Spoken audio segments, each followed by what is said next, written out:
making today's headlines.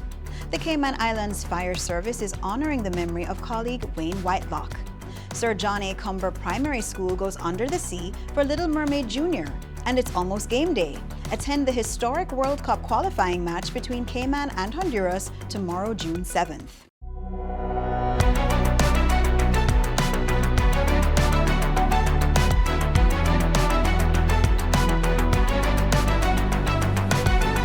Good evening and welcome to CIGtv News, the official source for the latest and most accurate government information. I'm Navita Thompson.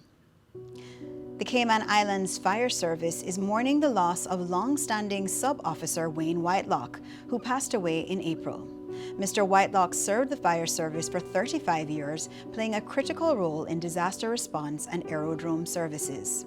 The loss of our dear brother Whitelocke, Samuel Wayne Whitelocke, as many may not have known his full name, is as any loss of our brothers and sisters. In the Cayman Islands Fire Service, we are a family.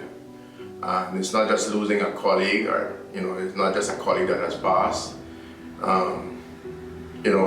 Even though we've had previous firefighters who have passed, we still speak of them dearly. The memories that that we share, and Whitelocke will be no different. At the end of the day, we just lost someone who spent some 35 plus years of life serving the citizens of the Cayman Islands and visitors alike.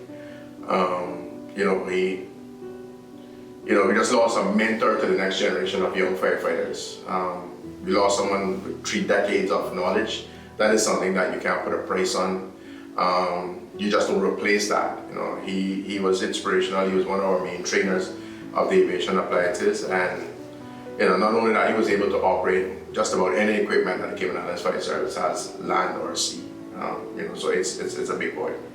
Sub-Officer Whitelocke played an integral role in the specifications and procurement of the recently attained aerodrome appliances, and the fire service has aptly named one of the vehicles in his honor. That itself was a no-brainer. Whitelocke spent some 35 years in the service. Majority of that I can say was aviation. So it was just fitting, with the senior management team when we came up with the idea to say that, we should dedicate one of these appliances to him, because he was inspirational in the specs of these state-of-the-art appliances. So just honoring his memory, on it was just the right thing to do. It was just the fitting thing to do. That way, in a sense, he'll be there with us, in anything that we're doing, firefighting-wise, aviation-wise, whatever the case is. Memories will always be with us. Sub-Officer Whitelocke is most remembered for his humor, his attention to detail, and contributions to disaster response. I can't just pinpoint any one memory within to say. Whitelocke shared, we have so much memories, we have so many things that we've been through in the past 30 plus years. With Whitelocke, it's hard to just pinpoint one.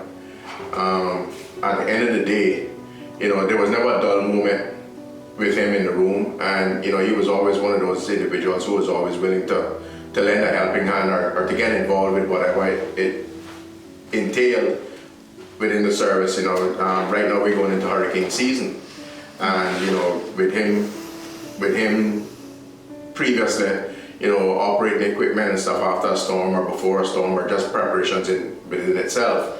He was one of the inspirational ones who was always there to lend a hand. So I'm quite sure this season itself will be, he will be missed, because we won't have that element of him, being a part of preparations and stuff like that. We extend our condolences to the family of Officer Whitelocke and the fire service as they adjust to his absence. Just you and me.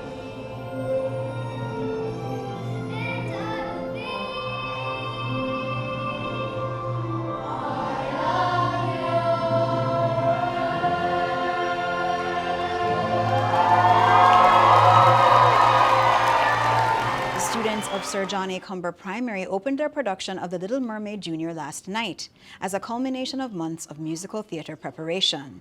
The production features the classic songs and storyline of The Little Mermaid, where main character Ariel gives up her voice in exchange for the ability to walk on land. School leaders at Sir John A. Cumber were excited to showcase their students' work and explain the importance of arts education for primary schoolers. We just wanted to showcase the talents of our students and to just let them shine. There's certain students who really thrive in the arts, and this is their outlet, so we're going to let them do their thing. You can catch the final show on Saturday, June 7th at the Shirley Kidd Memorial Hall on the Sir John A. Cumber campus, beginning at 6:30 p.m. Admission is free. And now for today's sports news. Team Cayman is buzzing for their World Cup qualifier against Honduras, being held on Saturday, June 7th at the Truman Bodden Sports Complex.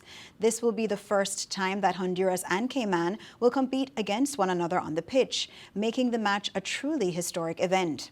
One anxious player is Mr. Jordan Bonilla, who is a native Honduran but has joined Team Cayman. I'm feeling excited, a little bit of anxious because I really want that is special for me against Honduras. I was born in Honduras and I pretty much lived there my whole life. I moved to Cayman when I was 18 years old, and I've been here ever since. It's a moment that I was looking forward since we got in the draw, and I remember telling my wife that I want to play against Honduras, and then when we got through and we got Honduras, it was like very emotional, and obviously it's excited, but obviously it's gonna be like emotional, but at the same time I'm defending the Cayman Islands, and that's about it. I spoke with my mom and my sisters every day, and they're looking forward for the game too, and I mean they obviously want me to win, so they're going for the Cayman Islands. I know it's gonna be full of Spanish people, but obviously we're expecting you guys to come, and just proud for us.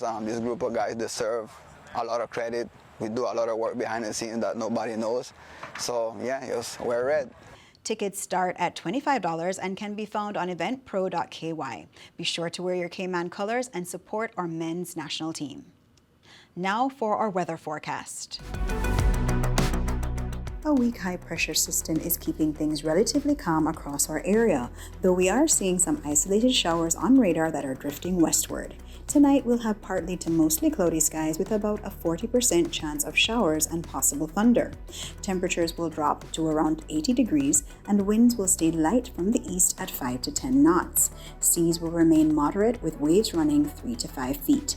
Tomorrow, expect partly to mostly cloudy with a 40% chance of showers and possible thunder. We'll see highs climbing to near 90 degrees, but with the humidity, it'll feel closer to 99. Winds pick up just a bit to 10 to 15 knots from the east, and seas stay moderate at 3 to 5 feet. Looking ahead, Sunday should bring more of the same weather, but keep an eye out for Monday when our shower chances start to increase. For local weather updates, be sure to visit the Cayman Islands National Weather Service website, weather.gov.ky, and follow their Facebook page for the most reliable coverage.